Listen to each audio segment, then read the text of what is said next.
See what they have to say about the game that I just Here he recorded. looks like a guy diving up a teammate. This Daniel Tice. Celtics are plus 14 in the first quarter. That's his second best paint differential in any quarter for the season. If you're interested in the ultimate minutia of statistics. Oh! Shove on the break. Tatum gets away with one there. We gotta see that. Good thing I was recording this. Dragic. And just play Dink. on. Play on. I'll take it back. Got it. All right. Tatum. Dink. In transition. Sees outscore the Heat 15-7 in transition in the first half. And they will take a 13-point lead into the half. There's Jaylen Brown taking it to the cup there. Third quarter has really been the issue for this Celtics team in the postseason. We talked about how this Heat team's not going to go away, but that Celtics team didn't go away either. Tatum off the glass, Brown attacking the rim.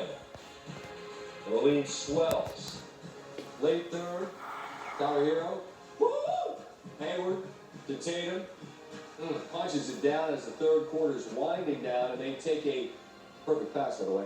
15-point lead into the fourth quarter. Into the fourth. Brown to Tatum. Dangerous pass, but it gets to the man, and there's Tatum again off the glass. Celtics cruising. Crowder harassed by Brown there. He gets the steal. Again, attacking the rim.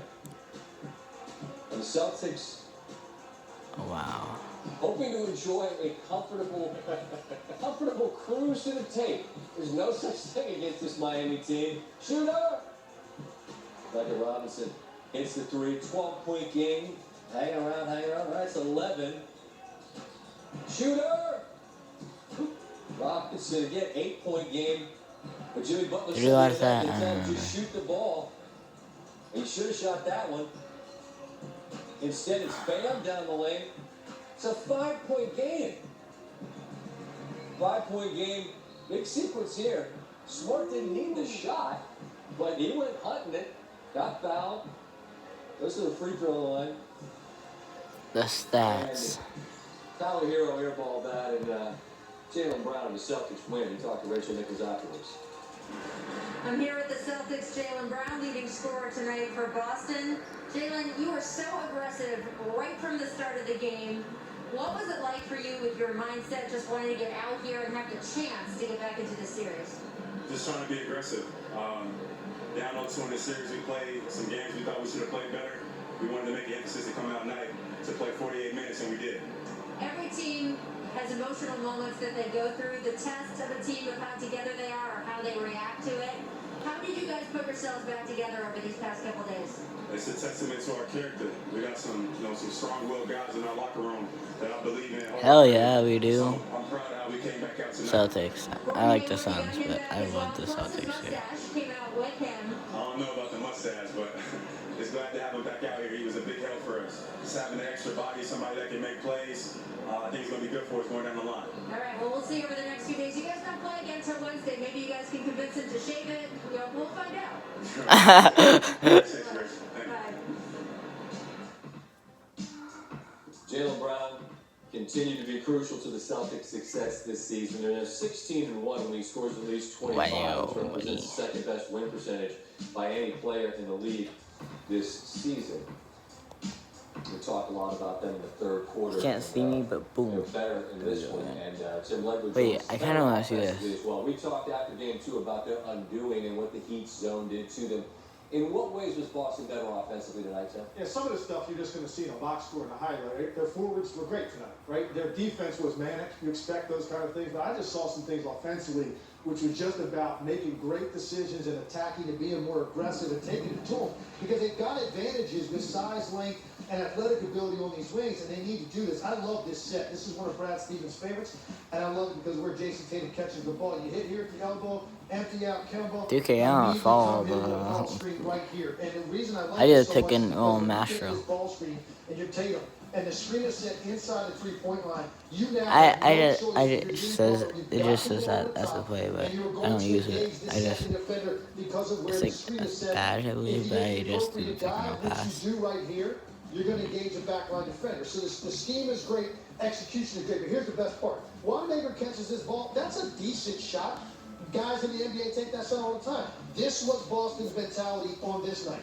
I am going to take it and attack this closeout defender, and as a result, watch what happens in the way Miami plays defensively. They flood the paint. So as Wanamaker drives baseline, stop here. You got Oh, okay. paint. It's a great decision to pass up a decent shot to make an aggressive play for your best player to get him a clean look, and Tatum buries it. And then against the zone, Scott, they were better most of the night, not still like I'd like them to be, but they're getting there. All right, so you got somebody in the middle. I talked about this the other night. So this is even a sloppy possession at the start, but at least you have a guy in the middle, and you have a guy getting to the short baseline. They're the two critical areas to attack the zone. And even though they fumbled this pass, doesn't matter. I like what they set up here. Kemba, great ball fake. Something else you have to do against the zone, and now you draw two. Marcus Smart pops out. Get out here, reset it. Here's what they were not doing at all in the last game. Nobody was going middle. Take a look at Jaylen Brown. Yep. He's going to flash middle, and what it does, and this is what I was talking about the other night, it creates miscommunications. No one's really sure who has him. So as he flashes and then goes out, you now have guys closing out on the wrong side. It allows Jaylen Brown to get into this gap, which is the other big part about attacking the zone. And when he does that, you now engage Bam Adebayo in the back line, and you now have an easy pass to the corner for Grant Williams, who's not even a great shooter, but when you set him up like that and he knows it's coming off dribble penetration, he knocks it down. I just thought everything they did was smarter. It's still not quite where they need to be against that zone, but I didn't think Miami played as much of it tonight either, which may have helped Boston. They just were much sharper tonight. They were desperate. We kind of figured it was going to go this way. 4 different Celtics score over 20. Tatum, Smart, Brown, and Walker. Combined, they shoot better than 50% from the floor. And they're able to hang on. It got closer there in the end than you would have imagined, perhaps. But I think we understand that Miami's not going to It just went back and forth, so. As for Jimmy Butler, we have praised him for not hunting his shot, not needing his shot. But, Tim, how do we find the balance between not needing it but maybe not looking for it at all? Yeah, read the situation a little bit better, I think, of Jimmy Butler. I love how patient he is. I love the fact that he's not a star player who gets upset if he hadn't had a shot in 5 minutes. Doesn't hang his head. But, look, this is game after game. You're digging double-digit deficits in the first half. Game 2, 7 shots going into the third quarter. Tonight, 9 shots going into the fourth quarter. Tonight, 9 going into the fourth, and he's not getting to the line in time. So that mentality of, hey, we're going to go to that well, that I'll be there when you need me to be. You know, Scott, there's an expression about showing up late for a party. Sometimes everybody left already. And that's the case with Jimmy Butler, I think, tonight. Because, look, you're not always going to be in a position to go take over and win the game. It was too much tonight. Not to mention the fact, you're not always going to find that rhythm if you haven't had a lot of touches. I just think he's taking the passivity to an extreme. And he's got opportunities at the rim where he's dribble penetrated. He's not even looking at the basket in the first half of these games. I'd like to see him come out, maybe even take 16 in the first half to get the game within reasonable distance. You don't have to dig these holes. Maybe he'll look at it and agree, or maybe he's just going to stick with what's been working for them so far. They've only lost 2 games in the postseason, so maybe that's enough for Jimmy Butler. 10-2 so far, but I mean, it is interesting. We're going to talk to Kemba Walker a little bit later. The scoreboard that matters most says 2-1 Miami. But as you and I were talking, for the bulk of 3 times 48 minutes, I'm not good at math, but whatever that is, Boston has led overwhelmingly in those games. You know what I'm saying? Like, they stole one. They pulled a rabbit out of the hat. Take that overtime out of the equation, those 5 minutes, so you got 144 minutes in 3 games. They've been in the lead 101 of those minutes, and yet they're down 2-1. That's why I wasn't panicking if you're a Boston Celtic fan of Brad Stevens after being down 2-0. Not in this series, not the way that they have played. Tonight they put together on both ends. They feel much better about the fact that they came out with a win, although it still got closer than they needed to. They still have to close games a little bit better even than they did tonight. All right, we will be talking more basketball with you at some point, but I know we'll be texting about that Washington football team once. So you got it. You know that, buddy. I don't think they're going to get 8 sacks on. No, I can't. I don't know what kind of hurry. No, thank you, man. Yeah. Red football, huh? 17 and 18. The U and Louisville getting after it. Go, tonight in Louisville. boys. There's the transfer from Houston.